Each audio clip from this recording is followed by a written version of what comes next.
Today is an exciting day. We are kicking off a new series here called 2x4, where I ask two different designers the same four questions so we can dive in deep to one specific topic.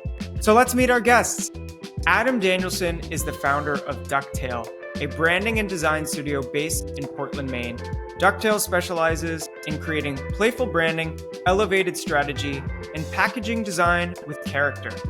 They're shamelessly kind and craft obsessed, making things feel a little more human in a world being overtaken by robots. And we have Peter Laxalt, a designer, educator, artist, and creative technologist who specializes in the intersection of branding and technology.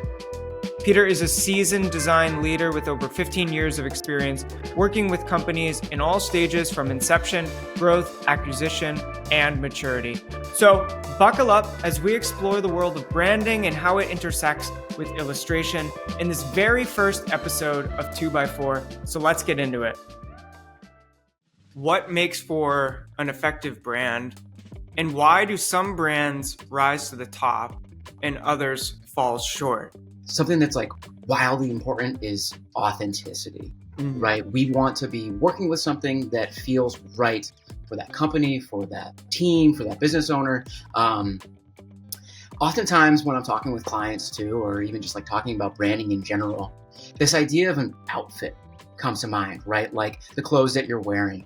And if the business or the product or whatever is the person, the visual identity, or not even the visual, but like all of the brand is kind of that outfit. I'm sure we all know that person growing up who leaned in hard and tried to do different outfits to see what worked best for them, right? They had the Sean John velour outfit one week. They had the, head to toe Carhartt, the bright pink 2 polos pop collar another.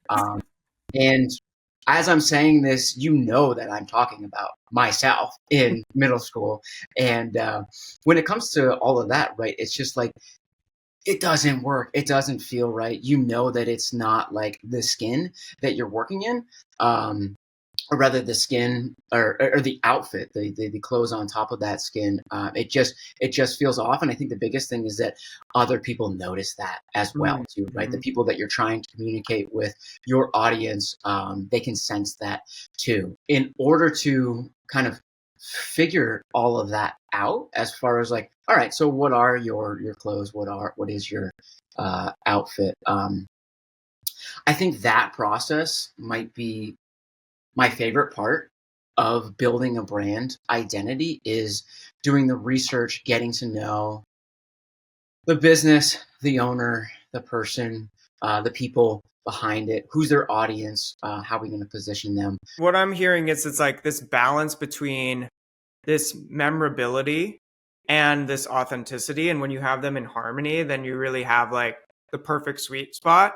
That probably gets to the root of like branding in itself and essence kind of being, it makes you feel like you're on the team or part of a group and like a collective part of some culture or subculture. And I think that's like a lot of like what branding is on like a psychological level. It makes you part of like a little tribe or group, which is pretty amazing considering it's just like, some illustration or some marks on like a can or on a product or like a company website. What I consider like this idea of specialness, if you will, like having a brand be special, especially in those moments where it doesn't necessarily need to be, right?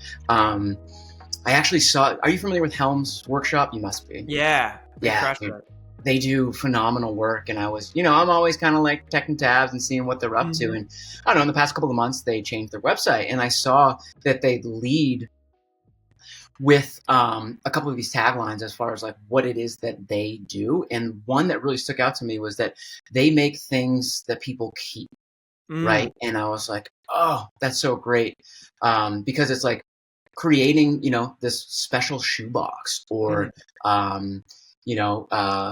some package for oat milk, right? Where like, yeah, normally I need that for my cereal or my coffee and otherwise who cares? But when that bottle of oat milk feels like an artifact of sort, it's like, that's what people fall in love with. They're all just little doodles and whatever, but it's like, I think as humans, really something that we want to do at the end of the day is just connect with other humans. And when we find someone that's articulated this brand that like we almost feel like we could have created ourselves, right? It's like, oh my God, I'm glad someone else made this so that I can kind of be a part of it.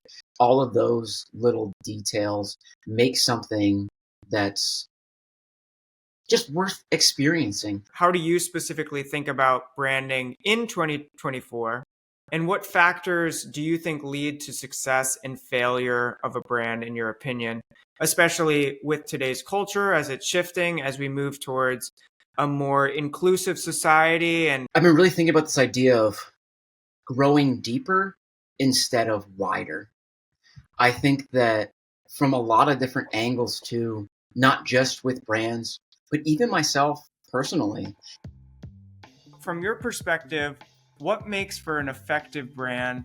And why might some rise to the top and others fall short? And the landscape is changing a lot, like every single week it seems like now. We're in the era of making a minimum lovable product, not a minimum viable product. Because with the abundance of brands out there and new ideas and also the accessibility of all of it, like having something that is lovable and shareable is something that is the key driver, I think, in like 2024 brands. Like, I think we've all seen incredibly talented agencies, mind-blowing products, down to insanely skilled like tattoo artists or craftsmen and all of that. They all had the talent, like they were good enough, right? But they missed the mark because they didn't focus on making themselves lovable. And I think that is probably the biggest shift in 2024, is that there's just a sea of a lot of different brands and a lot of different really good top tier work out there. And I think that nailing that is like the essential part, and nailing it consistently too. It's a logistics game. It's about delivering this lovability at scale. And those are typically the ones that I think stand out the most on top, is that you can make really cool stuff for a short time, but if you can't consistently keep up, delivering or at least maybe not consistently, but do it in a way that you can actually like scale with it and you're not killing yourself doing it. I think that's who ends up on top these days. What do you think are the factors that add to lovability in this case that might translate for a longer period of time? I think that the factors that contribute to lovability kind of goes more aligned to like emotion, and trying to tie in emotion, or I don't want to say storytelling, but what I want to say more is like being able to deliver,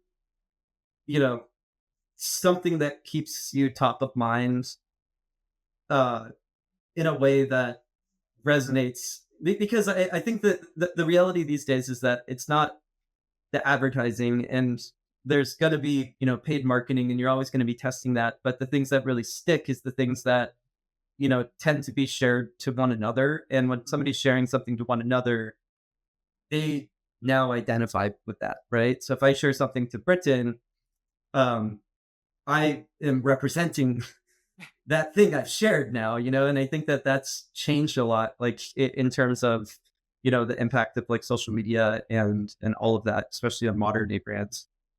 Yeah, that's really true. And especially like we see more than ever now, especially with the bazillion ads just like flowing through social media Right. or YouTube, if you're watching on like connected TV or just on your phone or laptop, you see just like dozens and dozens of ads or brands each day. So that memorability factor is probably Right. like really, really key. And the lovability, I love that in particular because it's so true, where you have to kind of connect on that emotional level in order to even like stand the chance of being just stand the chance of surviving in this competitive Right. landscape. And it's not about it working. I mean, it's about it working, but it's like, I think that so much has been done, and you know that there's talent out there, and you know that there's people killing it. But I just strongly want everybody to focus on the lovable product after their viable product, where, you know, it doesn't even seem that long ago. It's like 5 or 10 years ago. You can make something that's pretty scrappy and release it out there, and people would bite on pretty early on. But it's just at this point, you're just kind of a drop in this whole ocean of other ideas, and it's great that there's such an influx of ideas and influx of like great work. But the thing is that like it kind of sucks that being not like it's not enough to be good or great anymore. You know, it's like you have to focus on what makes you connect and what makes you be lovable. You know, so I'm all about the MLP model, the minimum lovable products model. It's like nail your MVP, but focus on your MLP across everything, whether it's your advertising, whether it's your communication, your brand, your systems. Like, what is the minimum thing you can do to make it connect? And that's harder to crack than you think. What are the factors that you're thinking about in your branding work in 2024 and beyond? We touched on the lovability, but are there certain aspects of the brand that you're considering more than you had in prior years? And what factors do you think lead to success and or the failure of the brand, in your opinion? I think the biggest factors these days is, you know, having the ability to unlearn, to learn how to unlearn is really important, because I think like the approach has changed so much and some things seem so out there that before you know it, it's like already like something a trend, and before you know it, it's already gone. And I think that's a really big part. I think another really big part of like making a brand successful is like encouraging the ability to fail, like fundamentally accepting a level of risk tolerance that you're willing to take as a brand. Because again, it's like your ad or your product or your post or whatever you're doing is just going to be another post inside of another series of posts. So there's a certain fundamental that, looking back on all of my branding work, if I were to start a new project tomorrow, I would approach it in such a different way that it's a brand that's made to be flexible fundamentally, and you can keep it locked in a certain way in terms of the visual aesthetic, but allowing the brand to actually have that breathing room and that ability to pivot is super important these days, you know, because you just gotta see what sticks, and you gotta be committed to keeping it fresh. Are there any like specific things that you check for when you're kind of like measuring or thinking about, oh, we may need to kind of like pivot or adapt or move? And I think that a good measure is like, how much are you burning to create things that move the needle forward? And there's kind of a top and bottom line there, that it's like, if you're lighting yourself on fire to keep the ship running, maybe you have to check at how you're keeping the ship afloat, you know. But if you find yourself like doing like lower and lower effort with more and more impact as a brand, in your communications, in your packaging, in your web design, I think that it's finding that sweet spot that you can have longevity, but also like have that level of risk tolerance that you're able to like, you know, wiggle within. And I think that for me is a good gauge on like how you're doing. It's an interesting thing how much risk a brand is willing to take or accept or run with. Right. And I don't know, in your work or past experiences, do you generally push a brand to more riskier peaks to try and do something more audacious? Or how do you kind of measure, analyze, or even think about like risk when approaching branding or even just like creative work in general with a company that needs to obviously make money? I would kind of see that in the way of like, is this risk a part of our brand, or is this risk going to be like a campaign we're going to forget about in like 2 or 3 months? Yeah. It's like decide where you want to put the risk. Like if you want to put the risk and bake it in like as a fundamental, ask yourself, it's like, okay, like is this something that like we want to try out? And if you want to try it out, like just do it from a campaign level. Like allow your brand to push those sides to kind of test that water. But the thing is that just because it worked once may not mean that it's like a forever decision that you make it part of like your core brand. How do you think that illustration plays a role in branding, and how can illustration be used effectively to maybe create some emotion and some personality for a brand? And I guess the other part of that is like, why do you personally find illustration so effective and useful as a tool? I think adding to that, there's natural warmth, approachability, and ultimately humanity, right? In fact, I think that something that comes to mind immediately is a project that I think worked really well that I worked on with Kirk Wallace, who actually, he did all the illustration for this. We just kind of worked in tandem. We worked on this brand called WagePoint, and WagePoint is a payroll software company. So something innately, that's not the sexiest thing, right? It's just like software to run payroll. But WagePoint from the get-go has always really understood their brand and who they are. And their tagline is the world's friendliest payroll team. So I think that such a wonderful way to highlight that the world's friendliest team is by showing illustration on their homepage, right? Again, it has this friendliness, this approachability, this warmth. What I like with illustration is that like it's not a trend with a specific like kind of illustration, because it's like it's you that's making it, right? And sure, there's overlapping styles and similarities. I'm aware of that, but I think that again, it's something that can be really have a fresh impact. Yeah, one other thing why I get really excited about including illustration into branding projects is this world building opportunity. I think literally you can have a massive asset library where you can apply these to all different touch points and scenarios and use cases. But on top of that, literally you can kind of create this universe. You do a lot of illustration work, and I mean, you've done murals, you've done window painting for Patagonia, you are always, it seems like, drawing or were at one point putting something out on Dribble. Maybe you've had some self-reflection and you kind of toned it back so you have more free time. but I'm curious, how does illustration play a role in branding in general?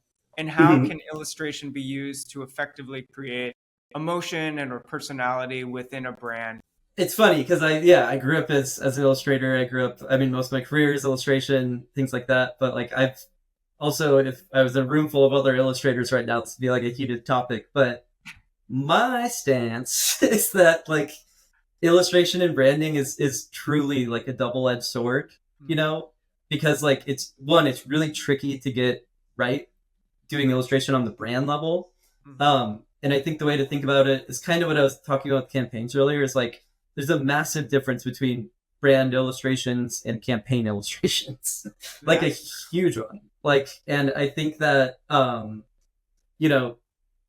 campaign illustrations you might be sick of in like 2 months. Like if you make that core part of your brand, right? Like campaign illustrations, they're kind of meant to like drive the final points. They're made to, put the final nail in or put that impact in, where brand illustrations, it's a really systematic thing that has to be a timeless execution. And I think that brand illustrations, it's like the truest interpretation of like a design system or a style guide, is that like you're taking all the colors and instead of like making buttons or making stuff like that, like you're actually morphing them into different shapes or actual,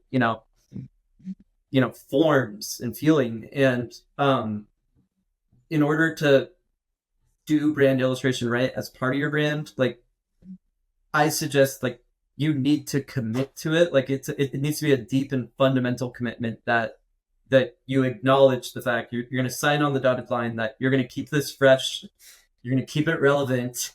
Because so many times I've done pieces of illustration or things like that maybe they go out in a newsletter or they go out on, throughout websites, but it's typical that, I hope that client comes back and asks to get them updated within like 3 or 4 months. But if I log back on that website in like a year and the illustrations are all the same and they're still there, it's a delicate balance, like between those. If your brand is kind of like this living organism that does adapt and change, like those things should adapt and change too. So I think it's identifying when the illustration that you're doing, it's like, again, like an illustration for now versus doing illustration for a while. And doing illustration for a while, there's really a systematic way of approaching that, especially like, sorry to my clients, but like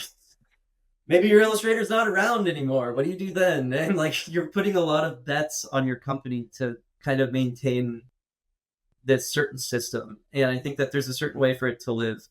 And obviously, like illustration's effective. Like it's better for when photos don't do justice. It's really great when you get into the motion side. I think that's getting easier in 2024. It's almost essential for a lot of illustration in 2024, I think. But I think where illustration's having its heyday right now is physical goods and hard goods. Where illustration online is a little bit tougher because it's such an environment that's changing and you're supposed to be iterating, you're supposed to be trying new things. But in hard goods, like when you order 10,000 boxes, it's a little bit harder to go back from there. Yeah. And it could be very effective that way because that's something you feel and you're physically looking at it, and it kind of brings illustration back to its true form of art, and it's less, it's the least functional part of design. I mean, it can be very functional, don't get me wrong, but like it's art for art's sake, like enjoy it. Like if you see something and you love it, like you don't need to explain why or try and break down the magic behind it. Just it looks great, it feels good, makes people happy. Yeah, and it's like one of those gut reactions where there's definitely strategy in there too. Like for when you look at a shelf and you're like, oh, that's the one thing that is standing way out. Like that's clearly an intentional decision. Right. And I think about like I think it's like Graza olive oil. Yeah, Graza slays. Like they're great. The only olive oil in the squeezy bottle or like the aluminum can. That's like their thing now. Oh, also, yeah. like, the illustration is just so like cute and spunky that like I'm like, I really wish this wasn't like $18. Right. It's funny you bring up Graza because my girlfriend, so she's a writer, but she actually just did a write-up on Graza on the announcement of the metal cans. Oh, that's amazing. But we got to sample the boxes. And I mean, I work in a lot of delivery nowadays. And that is an example for, if we're going back to the beginning here, it's like, that is a minimum lovable product, like it's a squeeze bottle. It's not really, super innovative, at least if you're not a chef. But the thing is that like receiving that and opening that box, like that unboxing experience was incredible, and I think as a brand, Graza, like it just stands out on the shelf. Like you want to love it. How has the place in which you grew up influenced the work that you personally make? Because I do think that somehow we're connected to times and places, and they help us to grow, and they're very formative, and they influence our style. And I think that traveling the world or relocating also helps to influence your perspective and shape you as a designer or someone just in the creative industry. So going back to the beginning of the question, how has the place in which you grew up influenced the work that you make? I grew up in Maine. I grew up in Cape Elizabeth, Maine, which is basically Portland, Maine. And so, stone's throw away, about a 5-minute drive. And for sure, that has had a really strong impact on like who I am as a person. And I like that you mentioned that, Britton, that like I think there is something about growing up in New England where you experience the seasons and you especially experience the long winters, right? And I think with that comes just naturally this kind of like grittiness, this work ethic. I mean, God, the number of memories that I have growing up of just like shoveling snow, shoveling for neighbors. That was in the winter, but then like that translated into the summer months with landscaping and, just kind of doing odd jobs. So I think that, yeah, there's something about like growing up around here that there is a certain work ethic like in the air, and I'm appreciative that that's a part of my background. How do I, the person, come into the equation when it comes to the project? And I think that I've heard too clients saying in this process of helping define them who they are, right, as a business, that is the first step in the strategy. And then the second step is the articulation. How are we going to do that visually? That can be a really therapeutic process for them as well. And also because they've been so ingrained and in the thick of what they're doing, they might not have had the space or the opportunity to ask those questions. And that also kind of brings up, I think that the work that we do is really personal. In fact, sometimes I have conversations with potential clients about the projects that we work on. In some ways is like a marriage, right? Like we have to, if we want the product, the end result, the project that we're working on to have the best result, we have to have a certain level of chemistry and synergy, which is also why I mention a lot of times, like sometimes it's best to have like a dating phase, right? Like let's do a small part of the project to see if we're the right fit for each other. Because again, at the end of the day, I think what we do is really all about people. How has the place in which you grew up influenced the work that you make? And that could translate not just to where you specifically grew up, but moving to New York and Brooklyn and working in Manhattan and all of those different kind of relocations. How has that kind of shaped your perspective around design and branding in general? I'll just be straightforward. I grew up very poor, like straight up poverty. And I think that taught me a lot about resiliency, which I think when I was younger in my career, I probably was a little cocky with it, and that kind of burned me in a lot of ways. But I think what it really taught me about was like do you know those wacky wavy inflatable tube men? Oh yeah. Yeah. Like be the wacky wavy inflatable tube man. It's like you're not trying to win. There's no race to win. If anybody thinks that there's a race to win, just drop it. There's no race. It's just like be the one standing. Be the one. Like even if it's a windy or rainy day, you're good. And I think that taught me a lot about my approach to design. It's taught me a lot about my approach to like branding, where sometimes like you don't need to go all in the beginning. It probably drove a lot of my clients crazy, where it's like, okay, let's start with this, and they're like, what do you mean? And they're like, aren't you gonna give me like a finished thing? And I'm like, no, like let's try this. Let's talk in like a month or two, and then we see how it feels, and then we can solidify more and keep going with it. And I think that is kind of a test to being resilient. And I think on top of that, like there's a Buddhist saying that I think like growing up, I actually had no way to articulate it. And I think even with clients or branding projects or things like that, like I didn't at the time have a way to articulate it, but I actually found what I've been trying to say for years, which is it's a saying. It's don't confuse the finger for the moon, which I think was a really big realization. Which the way that I interpret it is that a lot of people know what they want, or they have an idea of what they want, and they're gonna be like, hey, yeah, that's what I want. And I think a lot of designers, and I think a lot of people in their approach to things like may try to go exactly to like where their finger is pointing, and assume that that's the way to get there. Where really it's like it's about finding the way to the goal. It's not like listening exactly on how to accomplish that goal. Don't confuse the finger for the moon. Yeah. Oh, that's super deep, actually.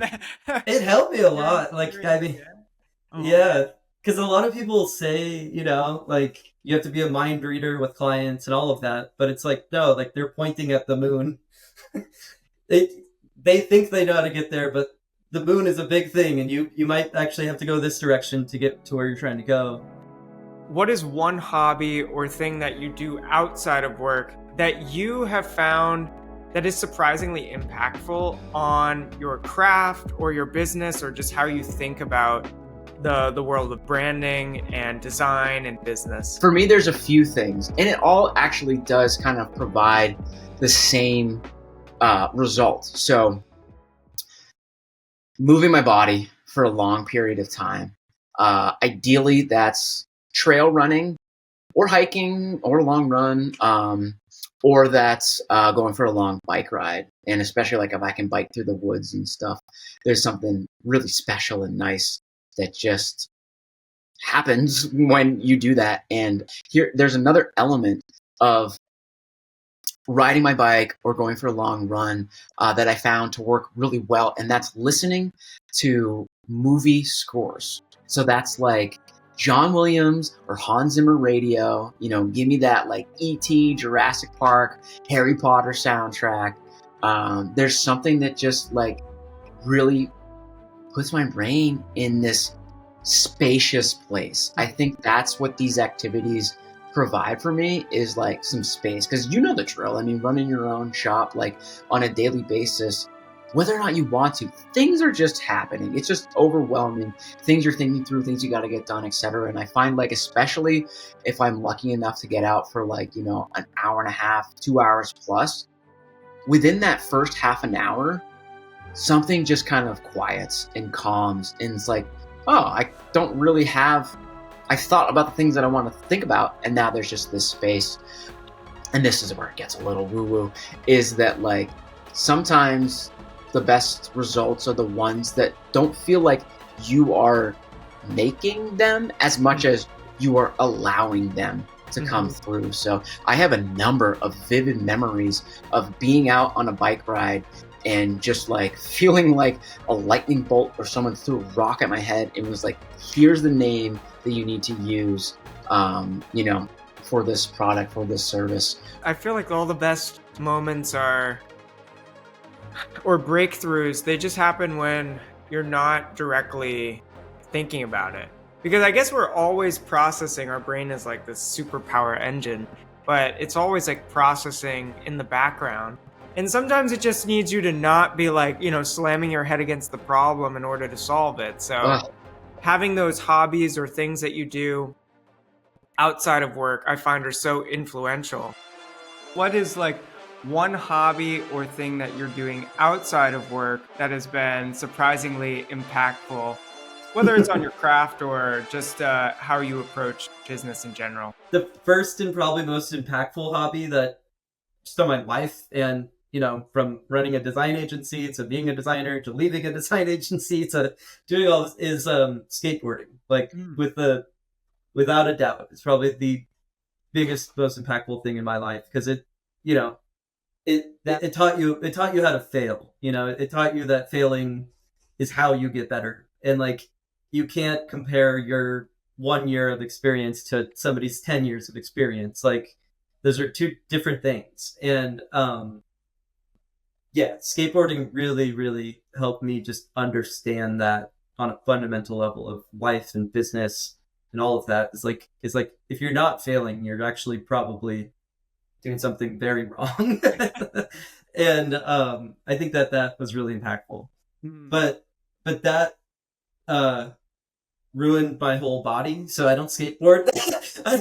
It's totally worth it, but I don't skateboard that much anymore these days.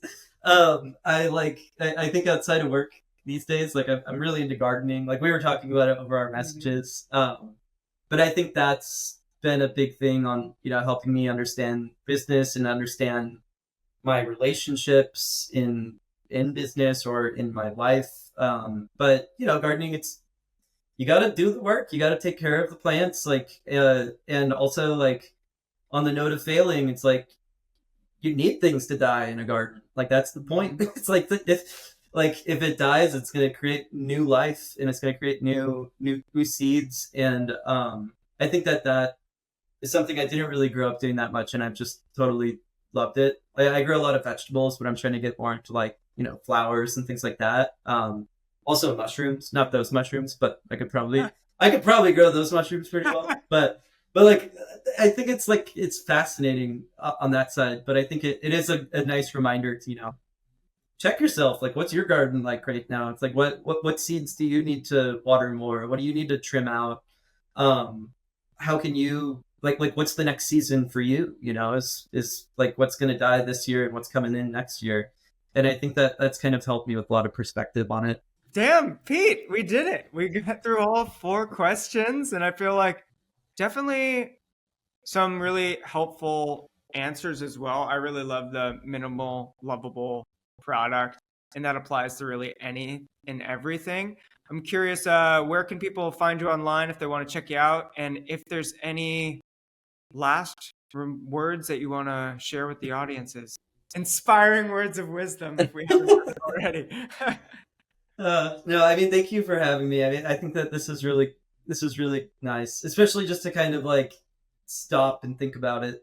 Like I think that's probably my leaving words. Probably is stop and remind yourself what you need to freshen up on, even if that means just asking yourself like the most basic questions and see how your perspective changes, but also just like brush up on fundamentals. Like we get so stuck in the zone and so stuck in our work that I think we kind of forget to kind of like look out and remind ourselves of just like basic fundamentals. Like the other day I was like reading just like a typography like 101 book because I thought it was refreshing, because I was just like, oh, I completely forgot about this, or oh, I completely forgot about this, like the name of this thing. And I realized that like I'm starting to forget certain aspects that like were really important to me like back in the day. So that's probably my leaving words is like everybody should just stop and identify like 3 or 4 things that they should just freshen up on and go back to the basics. Yeah, it's always a humbling experience to do that too. Yeah, it's fun. And it's also fun to be like, like, why didn't I take this seriously before?